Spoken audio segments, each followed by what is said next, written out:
we touched on it a little earlier, but the reintroduction of Project L from Radiant Games being worked on by the Cannon brothers. We got to see what's happening ever since that first little, like, hey, look, there's a League of Legends fighting game. Excuse me. I feel like an idiot because I knew that Tony and Tom Cannon did not realize they were identical twins until this video came out. Yes, they've been... no, Wooly, I've never met them, and anytime one of them got interviewed, I was like, of course that... Oh, it's that guy? Okay, yeah. And their names are Tony and Tom! I would always get confused and thought I was looking at one or the... Yeah, the Cannon twins. That's correct. And they also, like... They deliberately choose as well to appear identical, you know? And yeah, they're dressed the same in this fucking like they video. both have shaved heads and they both have the same kind of like it's a thing. So yeah, if you're twins with someone, you don't have to necessarily look the same, but no, they do. But yeah, but like I mean, that being said, like I know that they're over the years as well, their skill set has always been a little more different. I know Tom is, I think, who's more about like programming and netcode and all that stuff. Tony was a bit more operations, if not mistaken. They reintroduced Project L. We got to see what this game is going to look like, and it looks fucking sick. The system is 2v2, which is awesome because 2v2 games are great, and there aren't enough of them. The biggest the biggest contemporary I can point to would be Marvel Infinite, which unfortunately, you know, is one of the better 2v2 systems you got to go off of. It's you know, buried under all that fucking trash visual and roster shit. But gameplay wise, Infinite was fucking fun. I would not compare it to Cross Tekken as much because Cross Tekken had a more like you wouldn't see people coming in as much for assists as much as it was a tag moment, a little bit more like Tekken Tag in that way. Whereas in this, it's more like what I just said, Marvel Infinite, or with BB Tag, where you're seeing two characters on screen, and there's you know, a pretty healthy amount of sauce they put on display as well, because if you're going to show off a game to the FGC, it's the same thing that Power Rangers did. Right away, you're like, okay, cool characters doing stuff. You have to show someone that has some insane movement options right away to get people going, ooh, that's dirty. You know? Yeah, Echo's pretty great. So you see two of those, actually, because there's the girl that did the air juggle Ari thing. And then you got the Echo system there. That was awesome. Hey, guess what, dude? That's just like their league moves. Yeah. Oh my god. But with the skeleton of Rising Thunder, which if you haven't very obviously the skeleton of Rising Thunder. Yeah, so you know, I didn't realize that so many people. Apparently, a lot of people were speculating about the move system and how this would work, and I guess they just didn't know that Rising Thunder existed. But it was the answer is you hit a fucking button. Yeah, the game that got them the gig is the game that this is going to be, very clearly. They came up with a system that works really well. 3 attacks, 3 special buttons. This time with tilts affecting them as well, because is it Darius? Yes, it's Darius, the Axe Man. So he does the axe move, but if you hold down in special 1, then he does the anti-air version of it. So tilts will matter. That's his E. Oh. Well, anyway, and then seeing the Echo shit was awesome because it seems as if, in addition to being baked into the character, when you see what's his name? You need to give me a description. Sorry, the Echo guy. His name's Echo. His name is Echo. Okay, I thought the ability was Echo. My mistake. EKKO. EKKO. Oh, okay. All right. So when you see him do the sword slash, his first special, he automatically creates a rewind point. But it seems as if, in addition to that, there's a second button that'll create a save state anywhere. And for the next, like, 1 or 2 seconds, you can rewind to that save state freely. Yeah. Which creates mix-up nonsense and the dirtiest cross-ups and combos. So, Hey, Wooly. sauce. Do you know why they have 3 special buttons? Because you have 3 of them in League of Legends. Q, W, and E, and their super will be their R. But this is from the Runeterra universe, so I would expect it to be based on the cards. No. Also, anyway, that mechanic of like going back, and that's also part of his deck. Yeah, sure. Convert everything into fighting game mode. I believe it. I'm assuming that's exactly what you're going to get, and that's exactly what people want, because that's fucking how you do the characters justice, right? But here's the thing. Alongside that, and I just made a quick joke about this. I was like, oh, what are you going to do? Fucking rollback 2? And the cannons are like, yes, we are. We're doing rollback 2. So, and it's interesting because it seems like shades of Blitz netcode, aka racist netcode, because there's a server that will serve as the unifying factor that creates a quality connection. Ideally, they're saying that the Riot servers that they use for their other games are among the best. Yada yada yada. I could actually spread some more information on this. So one of the issues, there's 2 issues with netcode: bad connection, packet loss, yada yada yada, everything that we always talk about with bad netcode. And the second one is the route that your internet connection takes to the server sucks ass. So FF14 had this issue for a long time. It's one of the reasons they moved the servers down south, is that Montreal had a connection through a local node that was a company called Level 3 that just couldn't handle certain traffic at certain times of day. And if you went, if you were in the States and you went like north through like New York State, you would hit Level 3 and your fucking connection would just die every time when it was connecting to 14. So the solution that players found was, if you use Mudfish or some other VPN service, like specific tracker, you could ask it to go around like through the west end, like through Ontario, and whatever server you're connected to, it would bypass that route, and all of a sudden your shit would be completely fine. That's what Riot's technology is. Smart, awesome. Is it pings where everybody is and goes, what would actually be the best place to connect these people? And because you're doing P2P, right? Like, the problem was also that you couldn't quite tell who disconnected first because it's not checking with the server first. But if you are in fact connecting to the same server to have the best P2P match, this motherfucker dropped and this guy didn't. The same connection you can have also knows who dropped first, so it can immediately penalize the loser. Brilliant, fucking awesome, like super good secondary benefit to routing people into this to have matches based on them being connected to the same servers.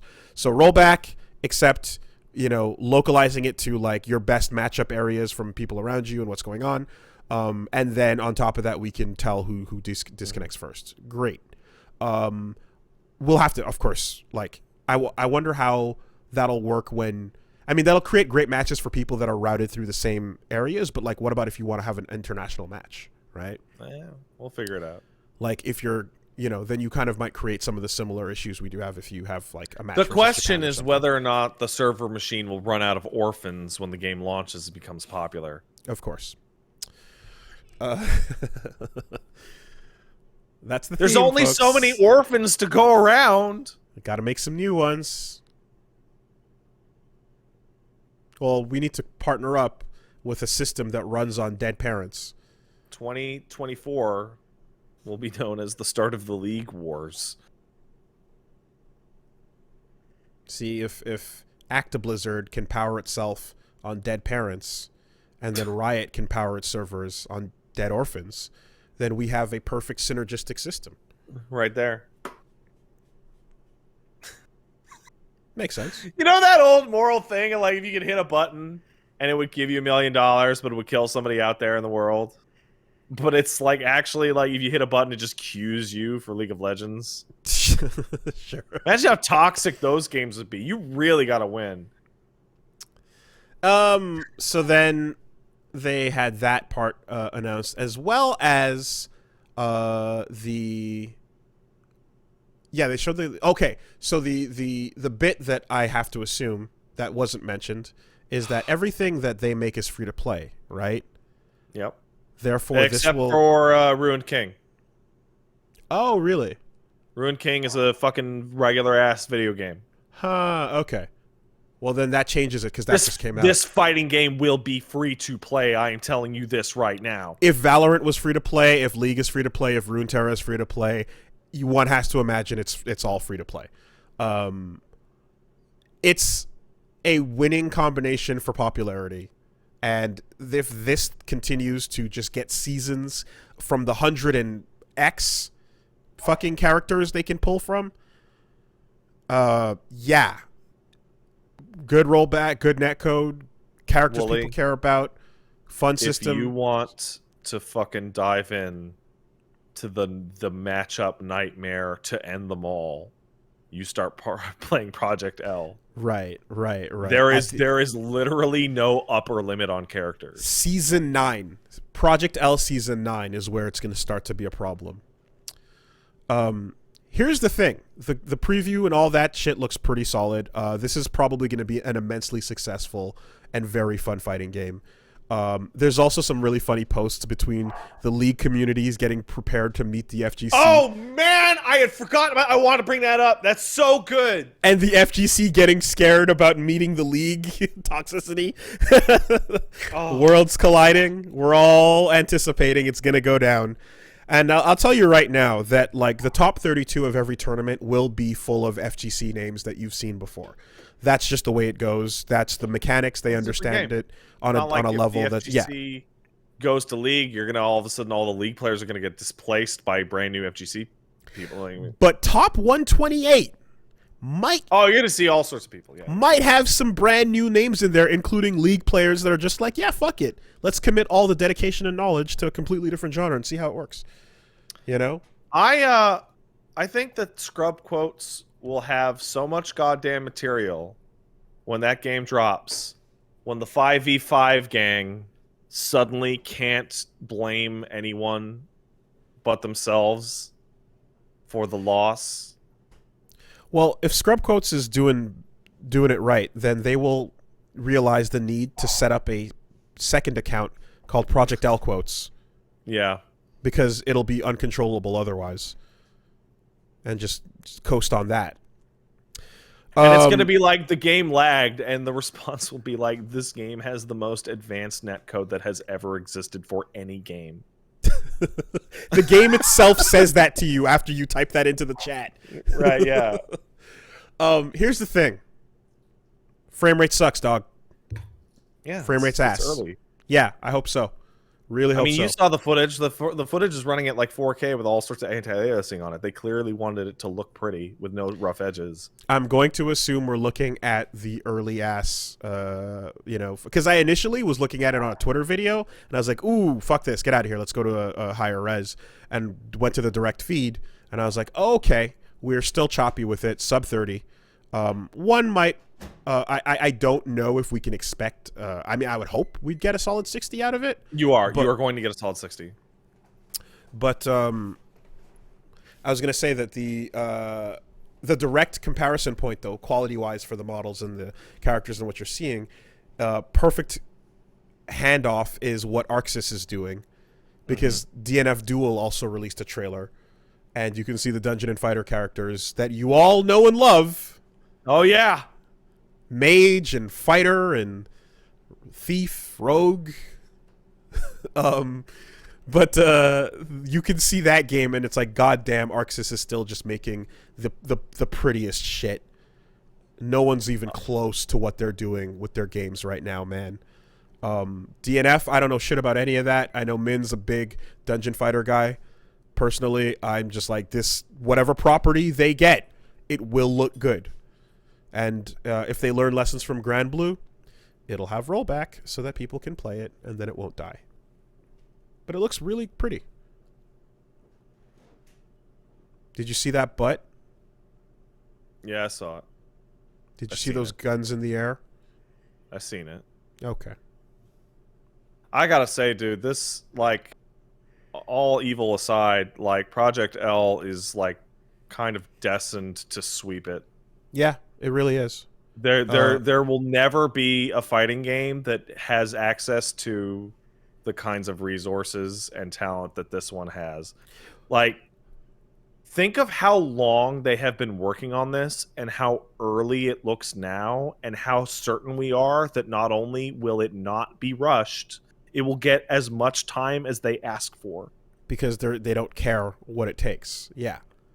It's absolutely destined to do so. And here's the thing, like, just in terms of like good development team with IP that people give a fuck about, Arc Sys plus Dragon Ball is the only other thing that I could see being this level of high profile. They gotta put out another DBZ game with the rollback. They gotta, dude. Even if it's a goddamn re-release. Of all the fighters out there, the only thing that comes close to League plus, well, I mean, not everyone knows Radiant makes good fighting games, but I'll go play fucking Rising Thunder. It's fantastic. I saw a Universal cross-up, and I was like, yes! Down plus medium in the air for a Universal cross-up button. Fucking do it, guys. Do it. Make the good thing. You know? Anyway, yeah, DNF Duel. Looking pretty. God, I just realized that watching the Project L footage right now, the stage that they're playing on, with the view of the bridge, Yeah? that is the location of the opening scene in Arcane. Oh, okay.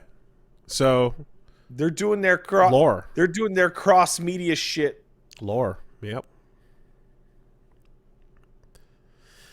They're big push. Does the Valorant world tie into this world in any way, or is it just? I don't think so. I think Valorant is actually completely separate because everyone has to have a gun, and it's real guns in Magic World. That kind of works it. Okay. All right.